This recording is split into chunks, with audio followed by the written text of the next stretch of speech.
Hi, everybody. It's Tony Robbins. Welcome to Giving Tuesday. Listen, I'm sure you have a very busy life just like me, and I know you're probably wrapping up your year in your business. You're out there shopping. The holidays are coming.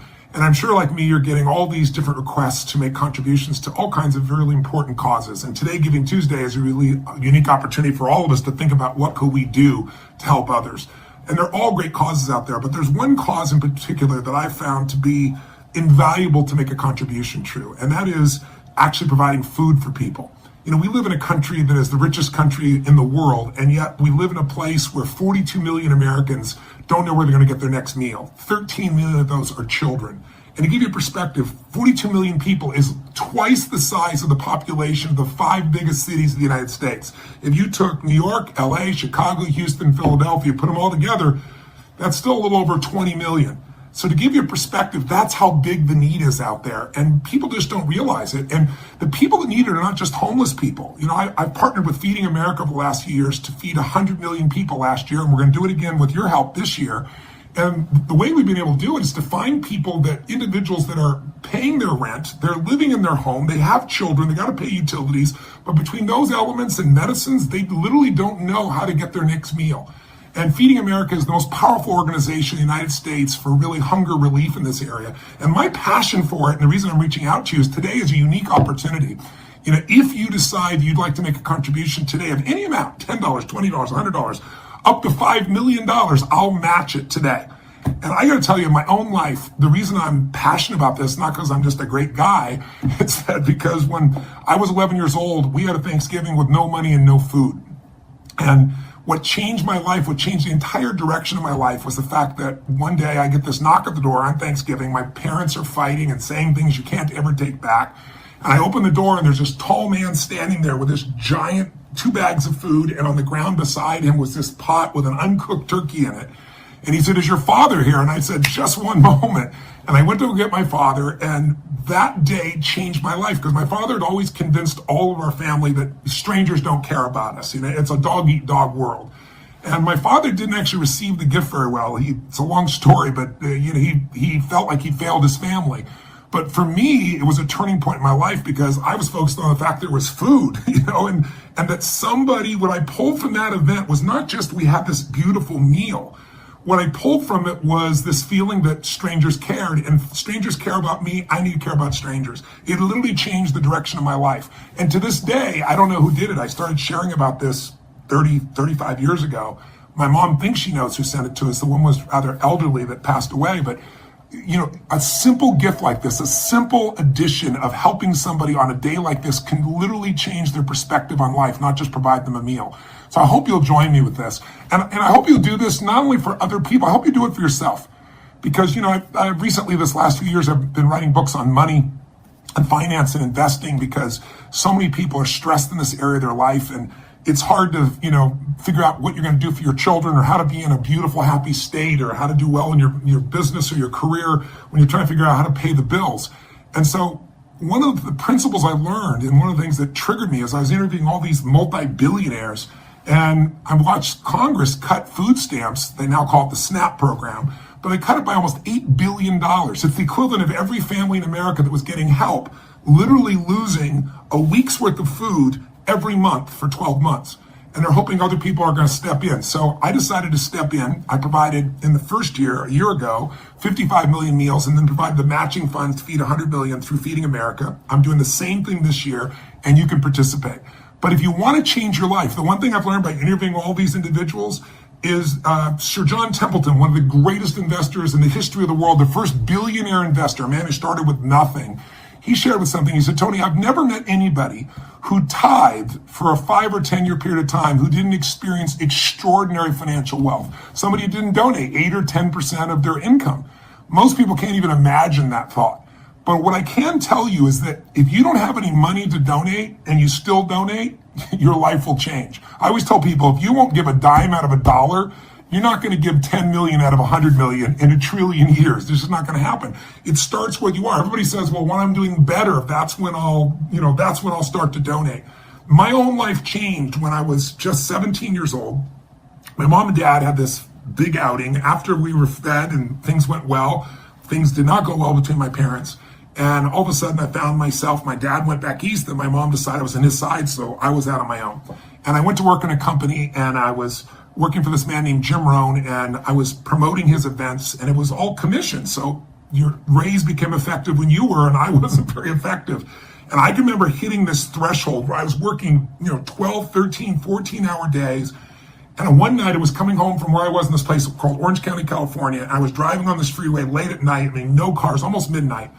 And I don't know if you've ever been that place where you just feel like you've given your all and there's no return, there's nothing left. And I was in my pity pot, feeling angry, quite frankly, and feeling sad and frustrated and saying, how can I work this hard and care this much and be in this horrible place where I'm not knowing where I'm going to get my next meal?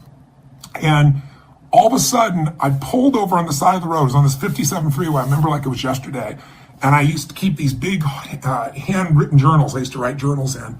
And the journal's on my Volkswagen next to me, on the seat next to me. So we're driving this Volkswagen VW Bug.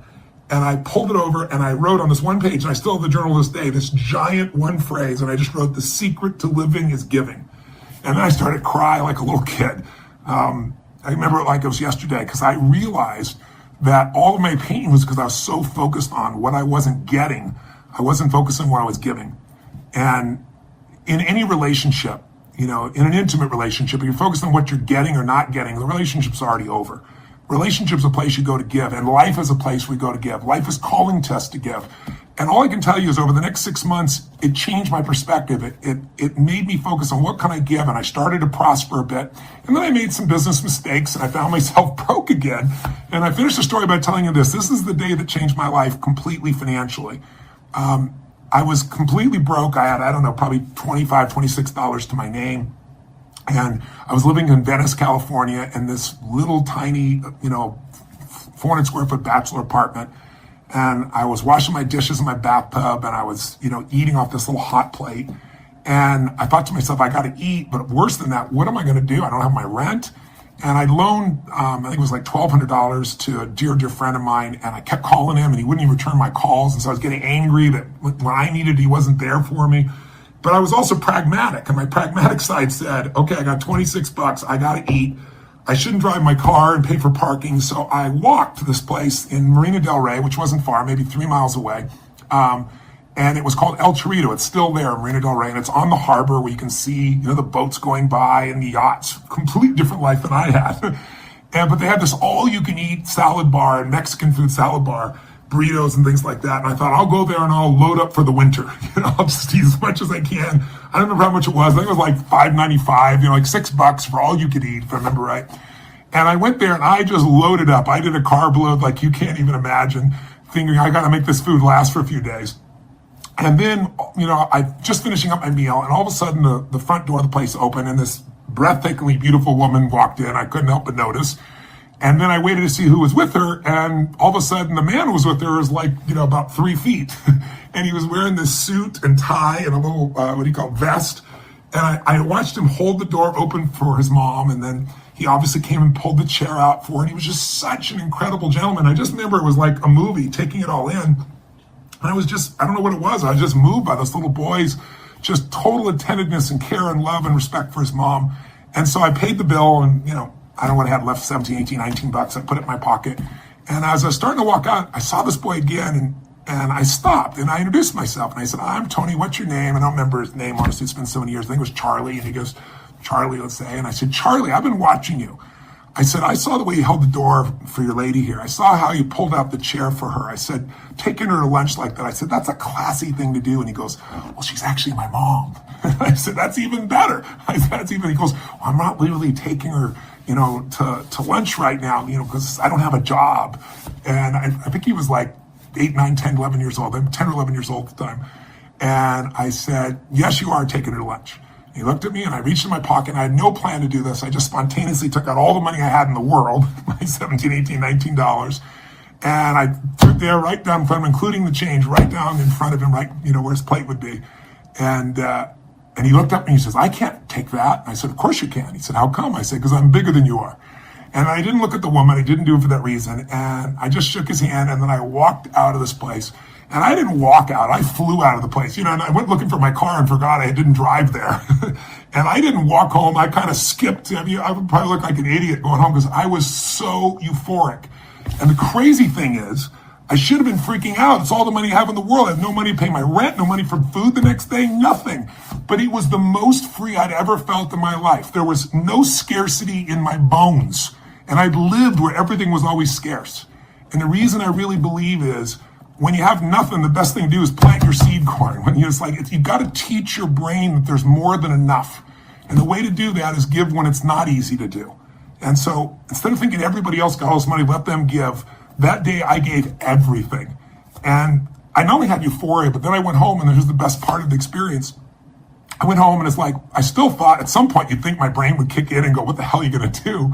It really didn't. And I went to sleep that night and I figured I'll put together a plan. I'll work this out. I got up the next morning and I got no money, no food, no anything. And the snail mail came in the old days when you received your normal mail.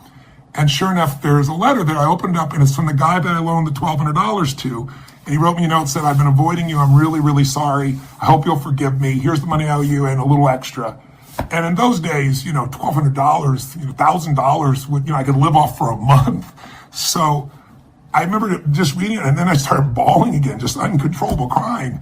And I just thought to myself, why am I crying? Why is this going on this way? And I just remember vividly thinking, why did this happen?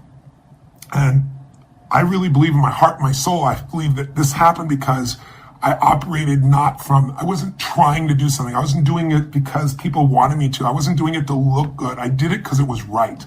I trusted my gut spontaneously. I didn't think about me. And as a result, since I wasn't thinking about me, scarcity ended for me.